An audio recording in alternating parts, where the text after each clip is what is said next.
We're just so blessed to have such great music to get us in that place.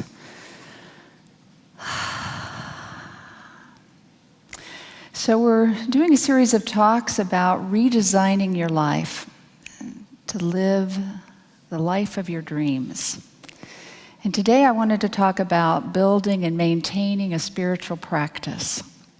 You know, it's funny, we often talk about our physical health. You know, we want to take care of ourselves and eat right and make sure that we're putting into our bodies that which is bringing us that physical vitality. And we also often talk about mental health, that we are maintaining an intellectual and a mental and psychological perspective that enables us to live a healthy and whole life. But sometimes it seems there's not a lot of discussion about our spiritual health. What are we doing to create and maintain the practices that we need to do in order to have a healthy spiritual life? And I thought that might be a great topic for today. And Easter's coming up in a few weeks. So the time between Ash Wednesday and Easter is a time called Lent. We're in the middle of Lent right now. Tim asked me to make sure you understood that I was talking about Lent, L-E-N-T, not Lent in your belly button. And so in many traditional churches, Lent is a time of repentance and of atonement and of reevaluation of how you're doing spiritually. A time of self-sacrifice. And I grew up in a house where Lent wasn't really part of our religious practices, so I really wasn't quite sure what this Lent thing was. But I know that some of my friends had a hard decision to make on Ash Wednesday. They had to decide to give something up for 40 days. And many of my friends would decide that they were going to give up eating chocolate. It was sort of that standard, you know your mom was going to be okay with this. You could give up eating chocolate for 40 days, and then you could celebrate with the Easter Bunny on Easter. But even at a young age, I had a very clear understanding that if there was a spiritual practice that required that you not eat chocolate for 40 days, that I wanted to have nothing to do with it. I don't care about the religion or the ritual. If it says you can't eat chocolate, that doesn't sound very spiritual to me. So I kind of don't really understand the Lent thing in the traditional sense.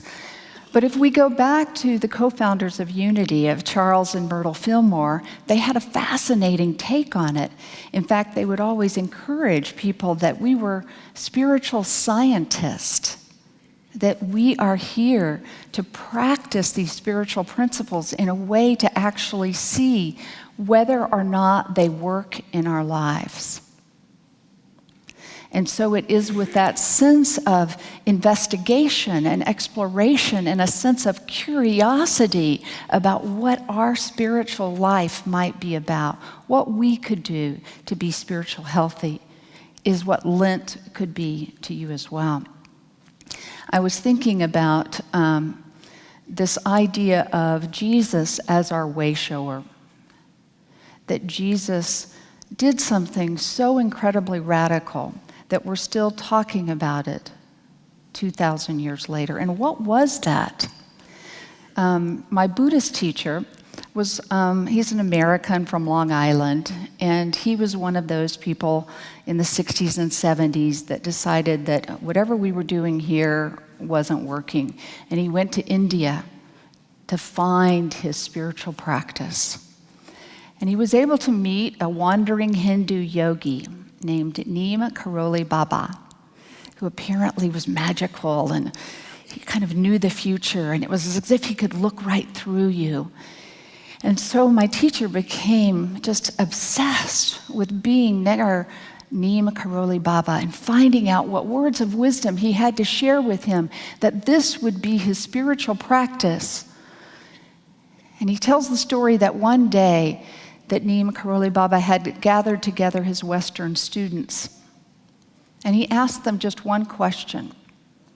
He looked at them and he asked, what was Jesus' message? And my teacher recalls sort of being taken aback. The thoughts that went through his mind was, I didn't come halfway around the world and go to India to talk about Jesus. And no one said anything. And Neem Karoli Baba got upset. And he looked at them and he started yelling, love, love, love. And then dismissed them all and walked away. Love. That was Jesus' message. That was his spiritual practice. I love John Shelby Spong, who's an Episcopal bishop and a Bible scholar, and he went back and brought it back to its core of what on earth was the most important thing that Jesus had to tell us. And John Shelby Spong would say, love wastefully. Love without expectations. Love from a place of strength, not of weakness. Love everybody, even if you think they don't deserve it. Imagine that you could love wastefully and be that vulnerable and honest, and that alone could be your spiritual practice. Love. And so, in this context of Lent, Reverend Diane Venzera at the Unity Worldwide, she's vice chair of the Unity Worldwide Ministry, she wrote a wonderful article about completely shifting this experience of Lent and looking at it from a unity perspective. And she said simply 4 things. First, she talked about using Lent as a point of decision. You get to decide whether or not you want to have a spiritual practice, whether or not you want to answer the call of that spiritual yearning that rises up in most of us. She calls it divine discontent. That we can answer the call and we can decide that we want to live our life differently.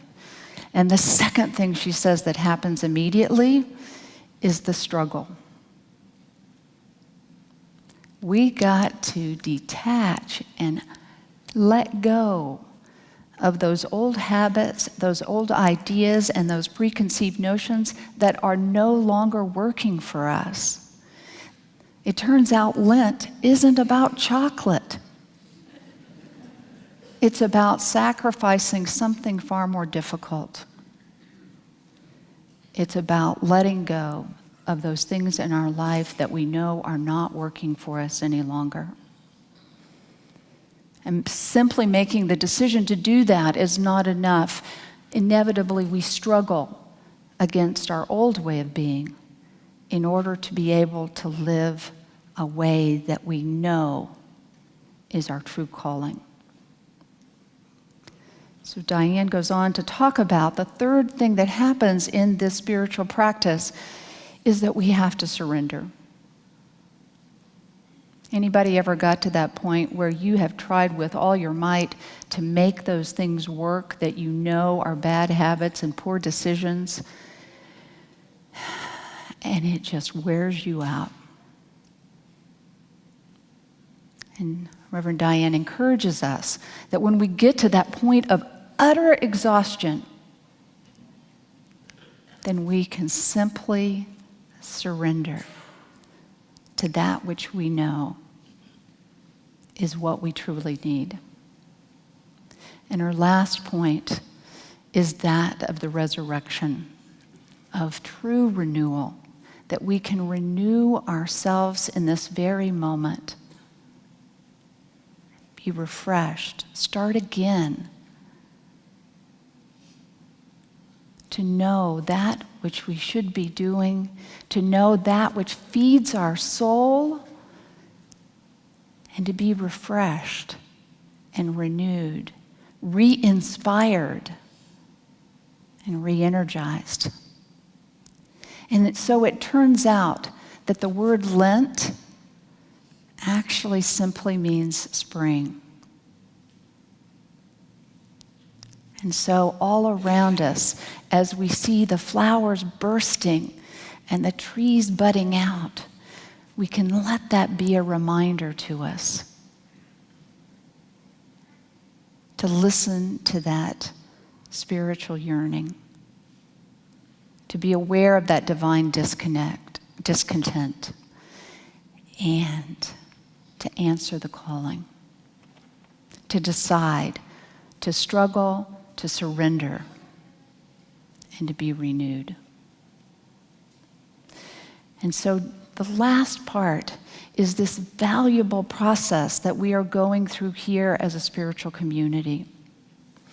Each Sunday when you show up, by your very presence, you are supporting and encouraging others on their spiritual path, just as they are supporting you. So now is the moment. Now is the time to be resurrected, to be renewed, and to know that you are surrounded by love. And so as we go into the offering, we can just take this time to remember the importance of a spiritual practice in whatever way you find it important for you. But I know for me, as part of my spiritual practice, I am so grateful that all of you guys show up.